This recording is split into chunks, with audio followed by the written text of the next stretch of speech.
Yeah. Oh, I'll leave it there if you want to put it across. yeah, do it. And then So, put the mic to it. Yeah. okay, Instagram.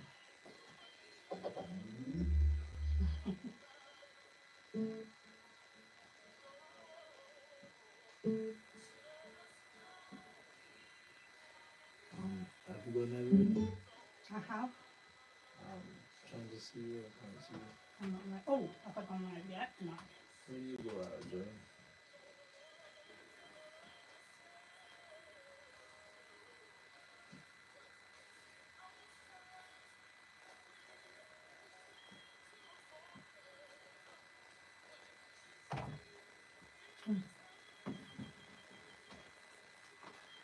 It's the, Oh, yeah. that's Okay. for you. I will Thank send. you. Please. Thank Don't you. put it out the No, no, shop no, no, set. no, no, Put no. it in the set. I'm getting it right back. Don't worry. In the set.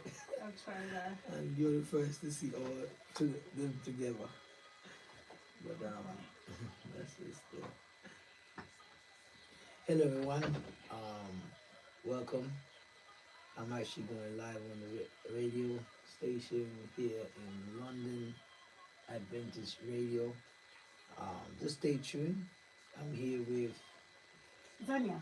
Zenia. Hi. Hi, everybody. Yeah, she Good to represent. have She's you. a Good to presenter. have Yeah. you.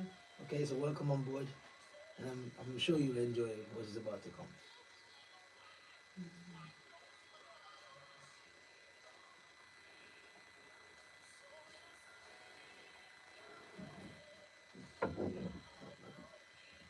What social is he on?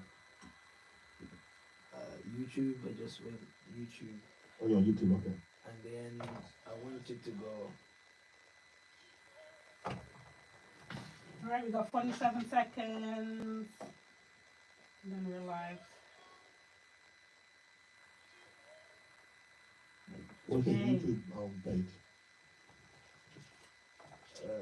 If you type in my name, Gershom Allen, Hi, everyone. Welcome, welcome, welcome.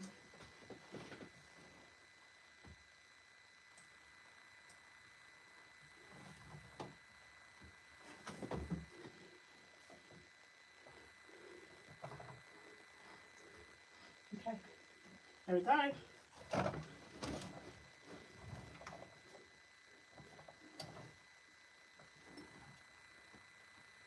technology, right?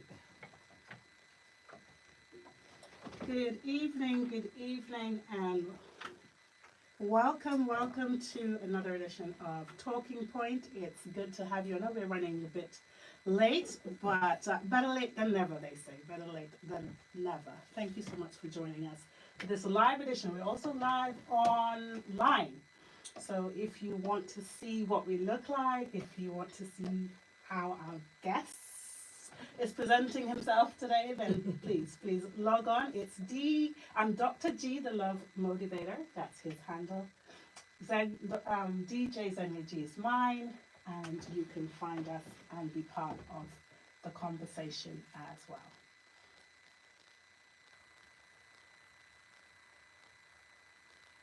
Wonderful.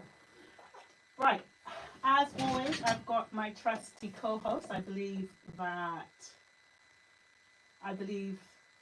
Angie will try to join us in a bit. Until then, in the meantime, in between time, let's get the conversation going.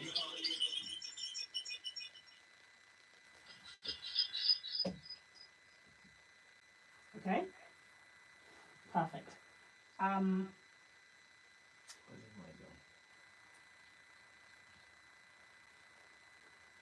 Hoping everybody can hear. I'm saying hi to those who are joined in on Instagram.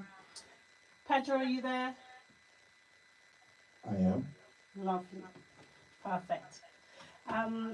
So yes, it's Talking Point, and we are talking this afternoon to Dr. G, the Love Motivator. His story, we're going to do a deep dive. He's come, and the tagline is From Homelessness to Being a Author and a Influencer. I keep getting that word wrong. I hope I've said it right. Influencer. Influencer. I keep saying the cold. But yes, so he's got over 25, hitting 30 now in terms of followers, and his content is always powerful, motivational, and we're looking forward to hearing his story.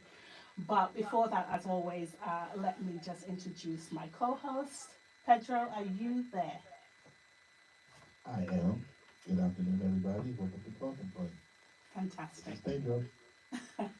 um, how's your week been? How are you doing? My week has been good. The baby finger is healing properly, so she's been doing her exercises. So hopefully she'll get the splint off this week, or next week actually, next week Friday. Okay. Um, Work has been, you know, a little taxing, a lot of driving, but as usual. But I enjoy the driving because it gives me time to think sometimes when I just have things in my mind. Um, More than anything, I think you know we did the episode on grief. Mhm. Yeah, I'm going through that stage. I'm going through those stages right now. I'm not even gonna lie. I'm still struggling, trying to. I gotta get to talk to somebody. I've been reaching. I have to reach out to somebody, see if I can get them to talk to me, or I get to talk to them. But just honestly, still reeling from my brother's death. Um, it's not been easy. And just supporting my family in general, because we're all reeling.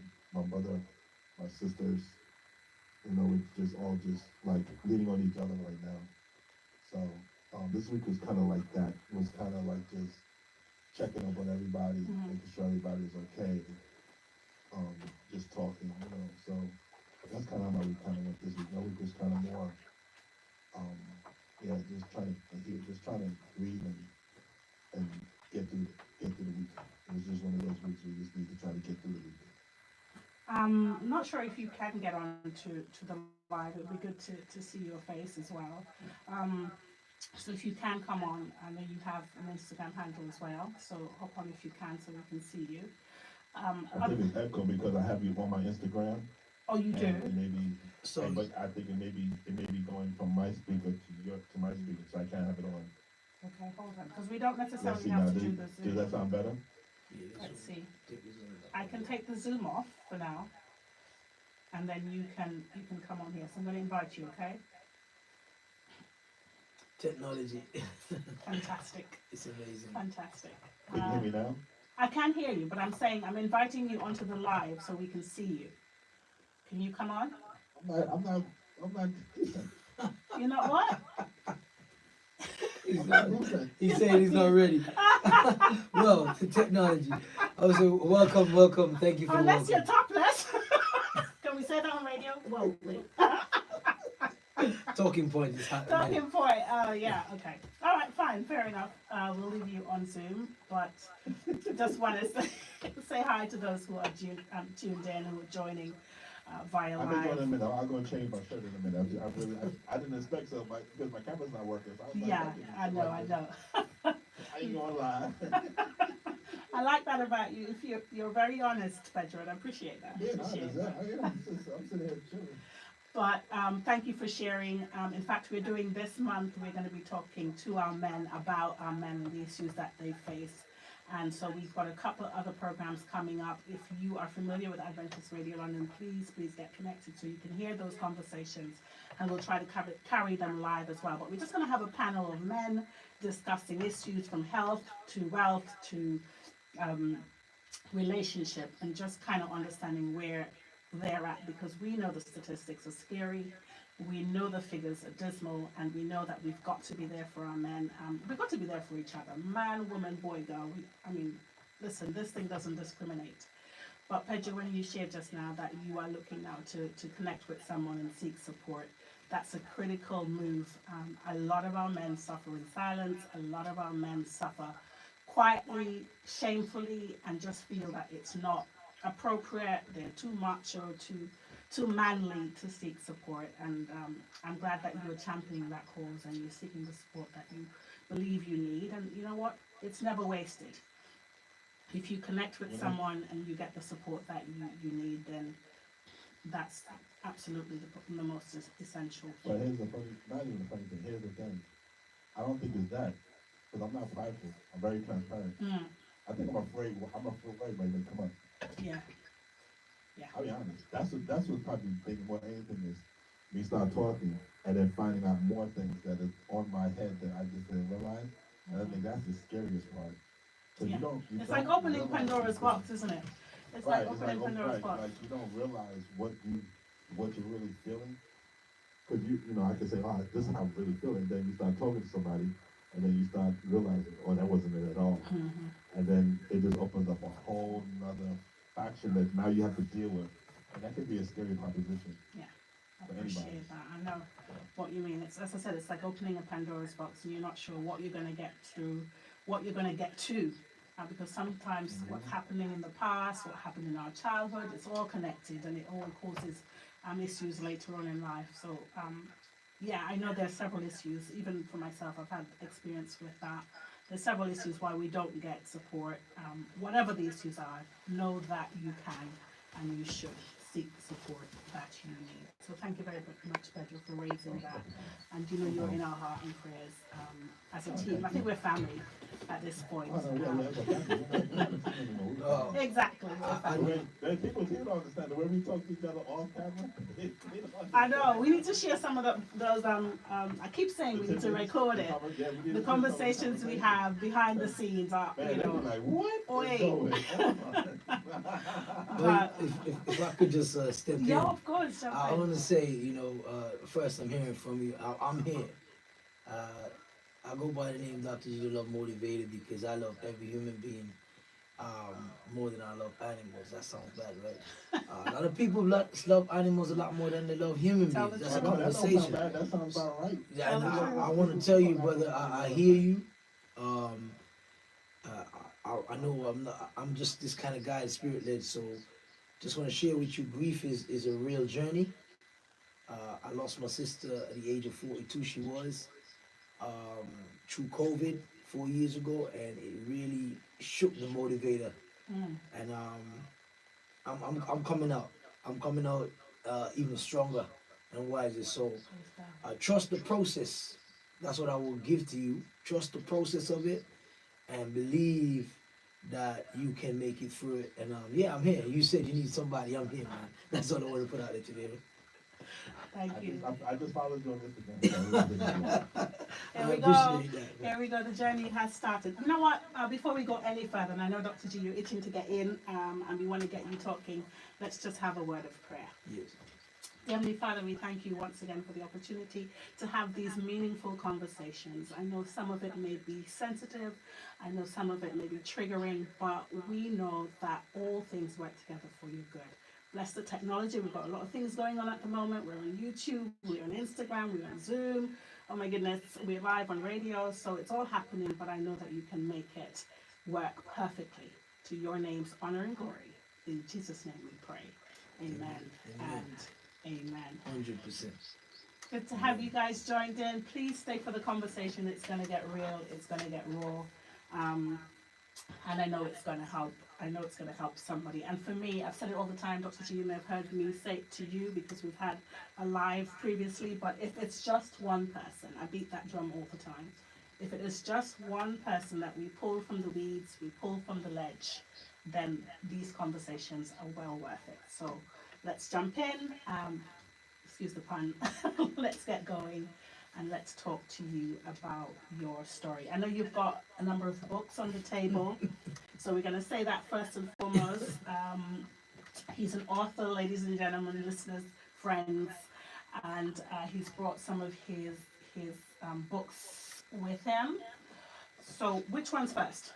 Which one was the Let me just say thank you so much for having me in the Yeah. studio, and I'm grateful. I got to start with gratitude Indeed. because, every time I look back on how I started, for those people who have a gift inside of you, some of you have gifts that you're thinking about. God has touched you with the ability to sing. I was one of those guys that knew God gave me a gift, and it was a gift that from the very beginning, going to school days, it didn't seem that it would have taken me to the point where I'm at, because they say you chat too much.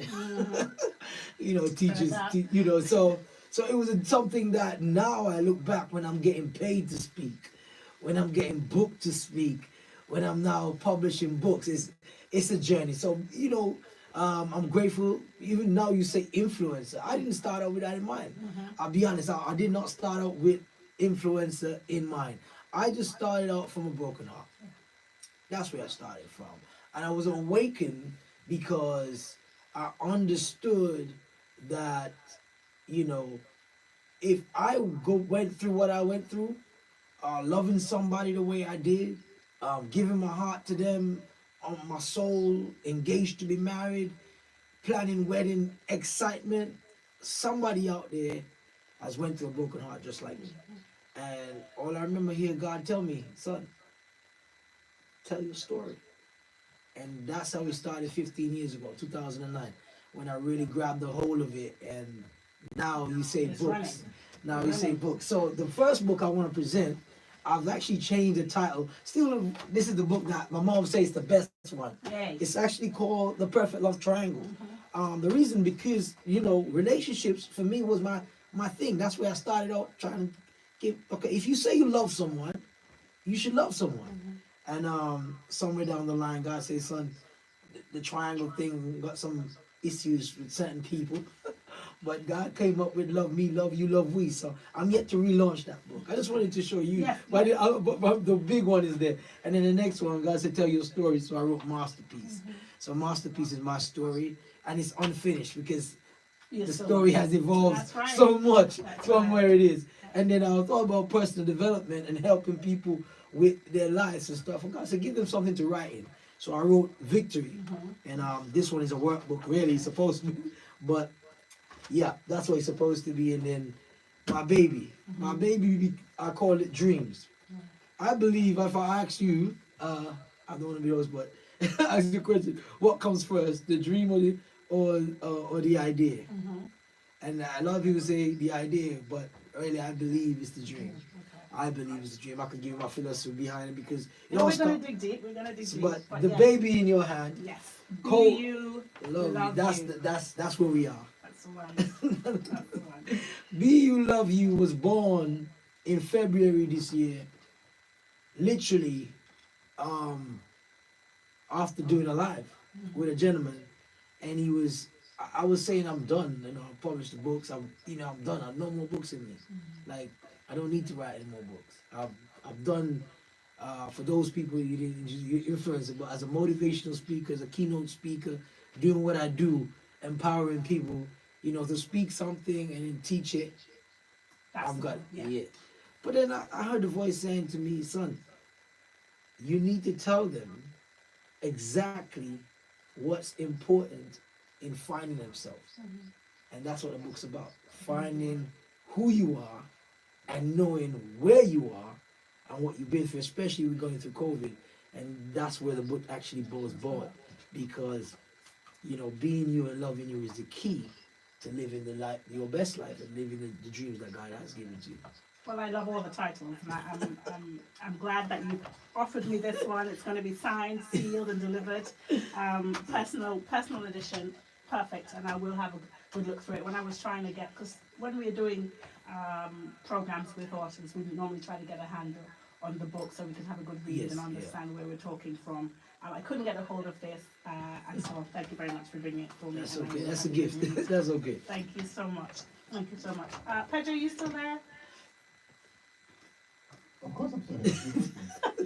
And I've got Angie. I think she's still on mute, so she may be working out the technology to be able to join us in a little while.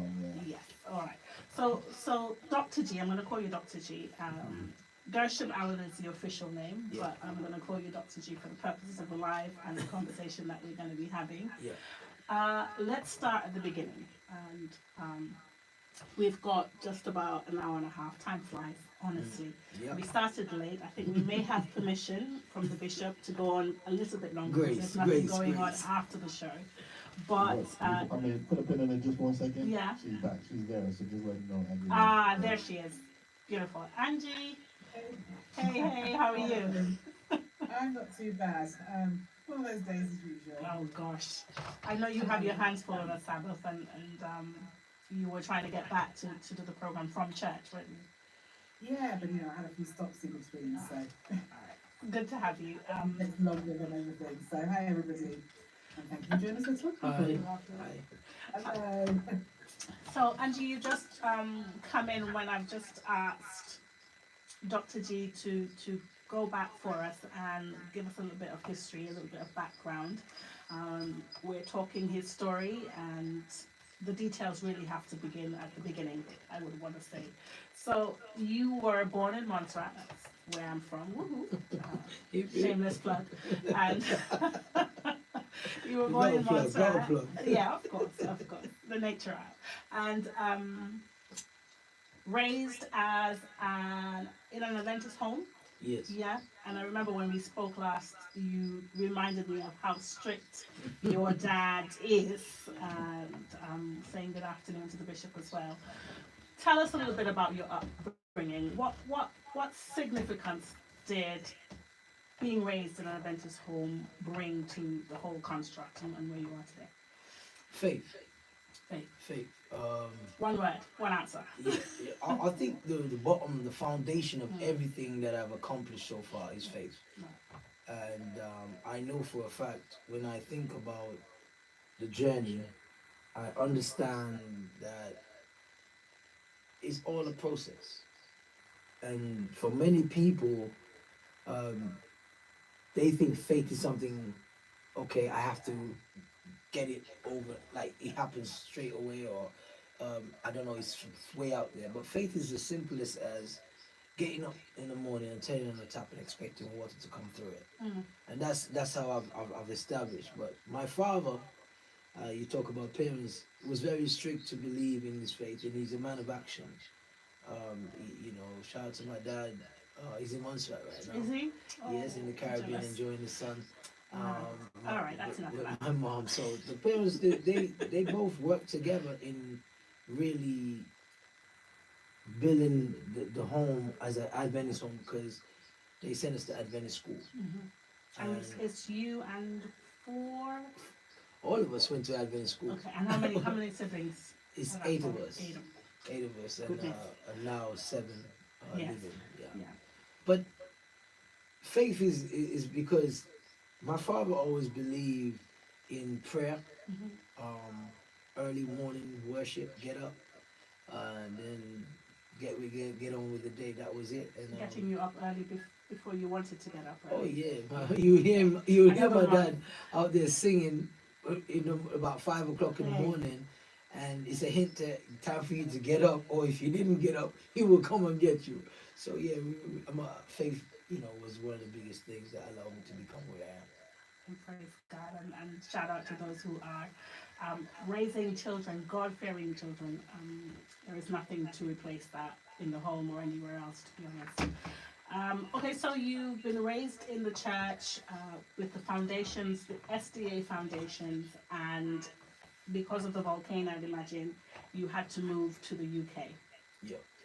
And it is here that you begin to rebel a little bit, or am I understanding right? That you now become a young man.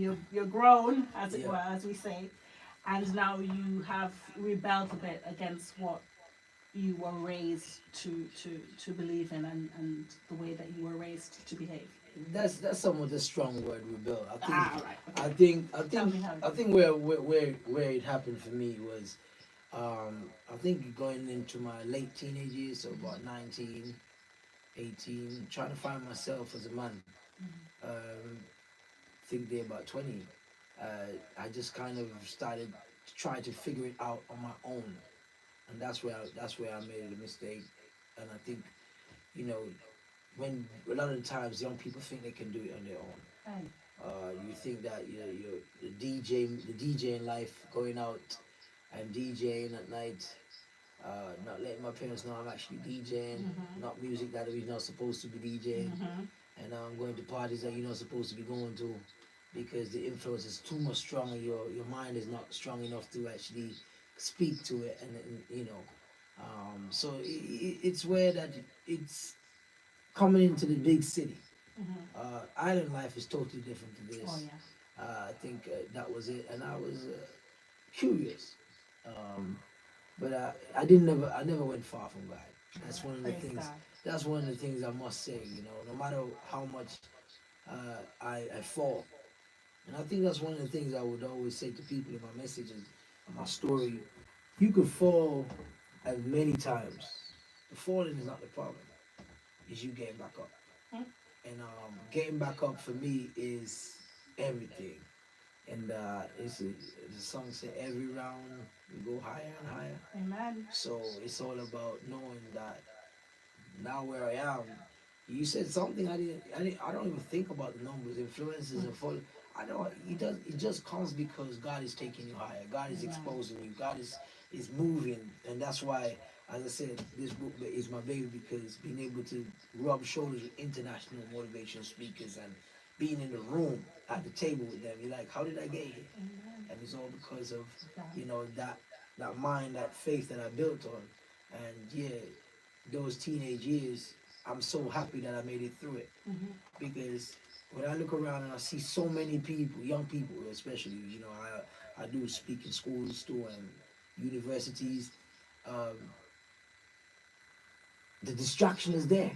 It's as soon as your daughter, not even, it's on your phone, it's on your iPod, it's on your TV, it's on your Netflix, it's right there. It's and they can choose it right, and Mhm.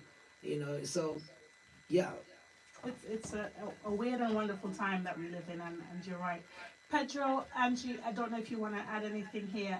Pedro, I know you are raising children who are on the cusp of adulthood as well, and we've spoken about it.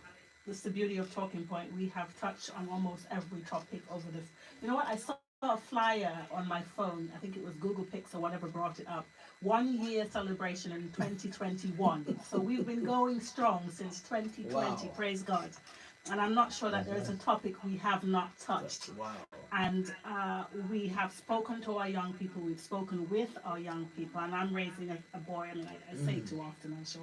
People are like, okay, Sadu, we know. We get to know. We know.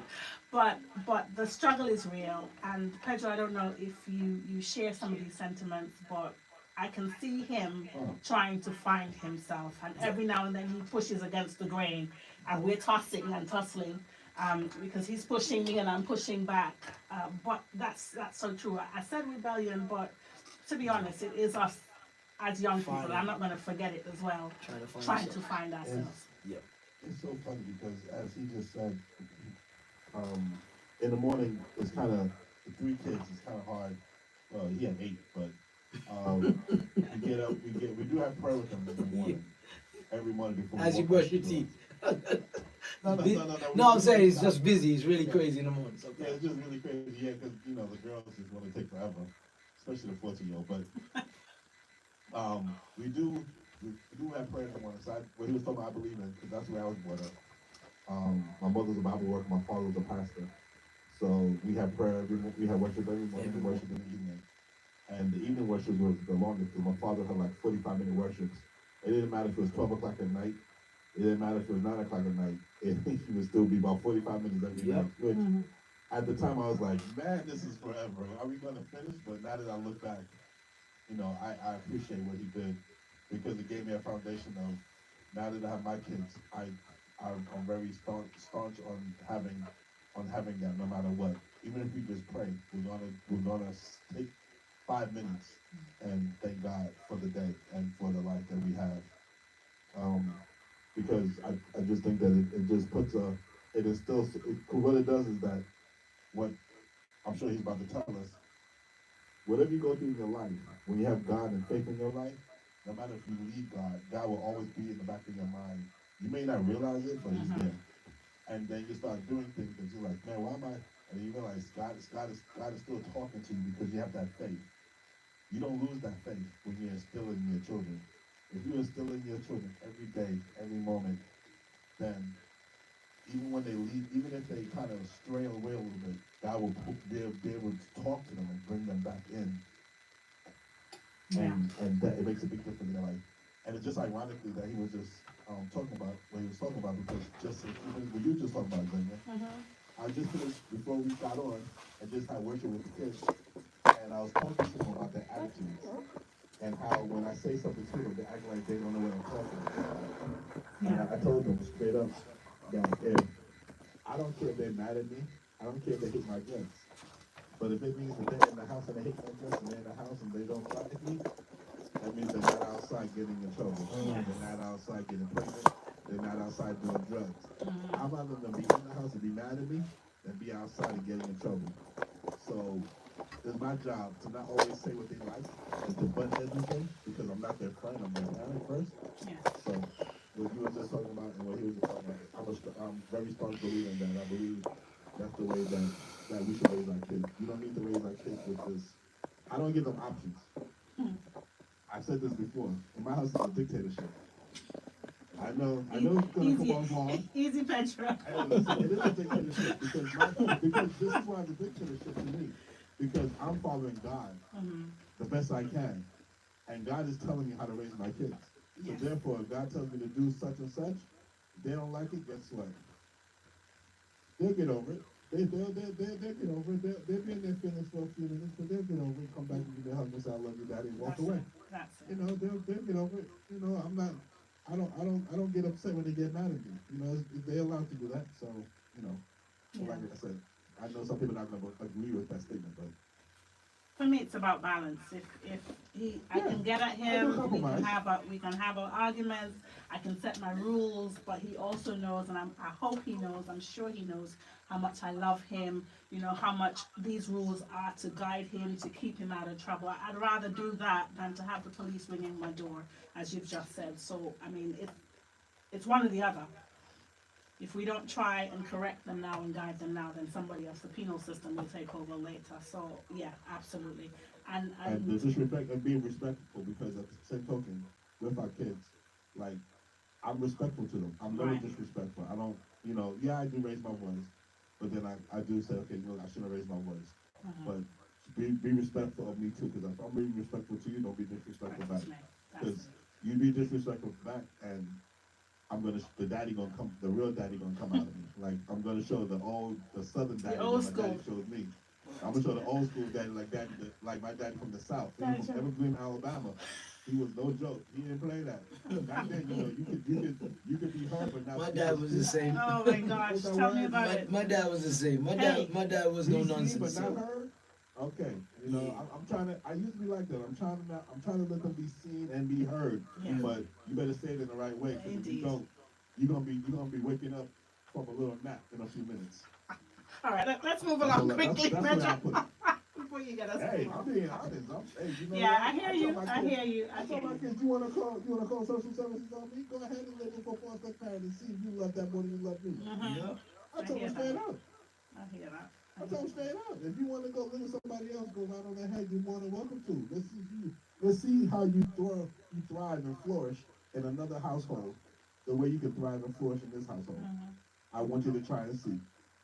Yeah, and I mean, Dr. G also hinted at the fact that a lot of our young people, and I don't want us to miss that point, that a lot of our young people leave the church and leave the environment that they were raised in. And not every young person obviously is raised in the church and with God-fearing parents. But those years are explorative years, you know, and those are the years that we sample, we try, we investigate, finding ourselves perhaps as a motive, but we do get ourselves sometimes into trouble, and it's those home truths and that raising, and you know, train up a child in the way you should go. It's what brings us back. Yep. What brings us back. All right, we don't want to dwell too long on parenting, because there's so much more that we want to discuss, Dr. G. But tell me then. So we want to get to the part where I understand you and your father, because of some of this behavior, came to a head. Was that before the heartbreak or after the heartbreak? Set the story straight for me. So after the heartbreak. So basically, you know, this is why most people make bad decisions when they're emotional. Yeah. Let me just say this again one more time. A lot of people make bad decisions because you're emotional. And I was in an emotional state, trying to figure out where I was supposed to be. So I just decided to pack up and leave London, and I went to America. I was living in Florida for a while, and didn't give no reason to my parents why I'm leaving. I just needed to get away. It was that far from all the stuff that was going on around my life at that time, and new territory was what I did for. And you were saying part of what was going on in the UK was that breakup, that marriage that was on the And, cards, and but just didn't it happen. just ended. Yeah. So so I went away, and I was in the States. When I was over there in Florida, having a wonderful time. My mom keep praying. Mom keep calling, Praise checking God in. for praying parents. My mom keep calling, keep praying, keep calling, keep praying. And what are you doing with your life? One day she had this conversation with me. I love my mom. Shout out to my mom. And she was like, "What are you doing? God has so much more for you, so much potential." Because I was just working in Church's restaurant, for those of you who know Church's restaurant in Florida. And I only made that move because of haste and just really just wanted to get away. And it's the first thing I actually did. I did on my own as a man, Mhm. So Hey, I don't regret it. big man things. Yeah, I didn't really regret it. But coming back now, according to Good Samaritan story, my dad, you think my dad is going to be in open arms? He wasn't. He's like, "You left. Why'd you leave? There's no place here for you." And that's was basically the conversation that went down. And whereas my mom said to come, I didn't know, my mom, dad didn't know nothing about it or whatever. I don't know the whole end of it. But when he realized I was there, it's like, you left. You wanted to become a man. This is not where you're supposed to be. So the doors to the house. Even though mom wanted to keep the door open, dad closed it shut. Yeah. Okay. So you've come back from the US on the pleadings and beggings of your mother, but you have nowhere to go here in the UK. Yeah. And is that where you became homeless and sort of ended up on park benches and trying to make? I call it the desert. My desert part of my life, where dry land I thought it was, but that was where everything was for me.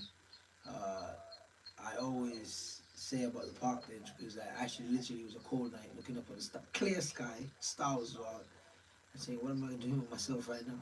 How did this ever happen? How did this spiral out of control that I don't have a job, don't have a place to live, don't have a girlfriend, don't have nothing. Literally just 2 bags on the apartment." Okay, stick a pin here. Angie, I wanted to come to you earlier. I know you haven't had a chance to ask any questions or give any input. I wanted to come to you and then I realized you had just slipped off the screen, so I wasn't sure if you were there or not. Did you want to add anything to what's been said or to where we are now? Dr. G is back from the US, having made the decision to go there for a fresh start, and on the pleadings of his mom, he's returned to the UK, but returned to closed doors in essence. And he's calling it the desert because that's where God sort of reached you and, Yes. and brought you to where he wanted you to be. Hi, Dr. G. Thank you for joining us on the show. I appreciate I guess my first Thank you. thinking about what you were talking initially, it really brought to mind Proverbs 22:6.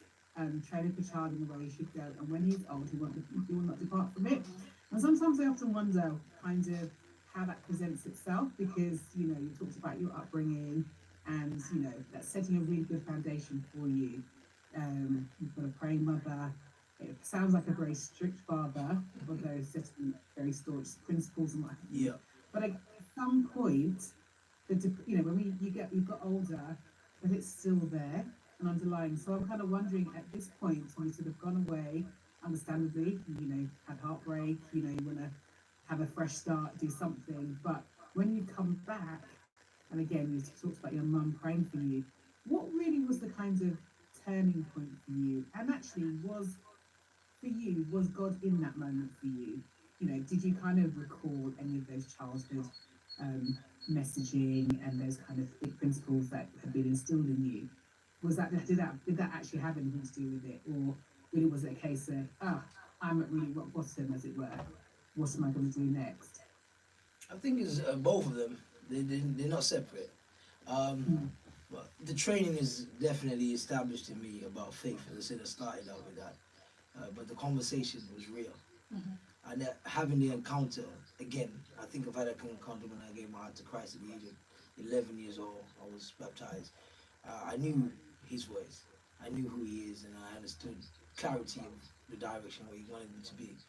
But when life spiraled out of control with the emotion, I said, don't make emotional decisions. Always bring yourself back to a peace of mind and solidarity of, going to the riverside. Go somewhere where you see water. Somewhere to calm yourself down.